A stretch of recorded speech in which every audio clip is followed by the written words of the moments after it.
சூதுகவும் திரைப்படத்தில் கற்பனை கதாபாத்திரமாக தோன்றி தமிழக இளைஞர்களின் உள்ளங்களை கிறங்கெடுத்தவர் சஞ்சிதா செட்டி. இவர் தற்போது அறிமுக இயக்குனர் சாய் இயக்கும் ரம் திரைப்படத்தில் நடித்து வருகின்றார்.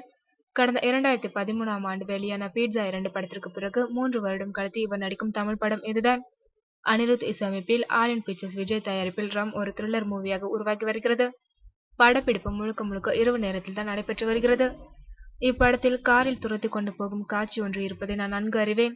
ஆனால் அந்த காரை நான் தான் ஓட்ட வேண்டும் என்று இயக்குனர் சொன்னவுடன் மனதிற்குள் ஒரு பயம் கலந்த பதற்றம் ஏற்பட்டது. சிறிது நேரத்தில் எனது சக நடிகர்களாகிய ரிஷிகேஷ், விவேக் மற்றும் அம்ஜத் ஆகியோரும் காரில் ஏற பயத்தின் உச்சத்திற்கே சென்று விட்டேன். காரை விட்டு இறங்கியதும் இயக்குனர் என்னிடம் கேட்ட கேள்வி என் பதற்றத்தை எல்லாம் சிரிப்பாக மாற்றிவிட்டது.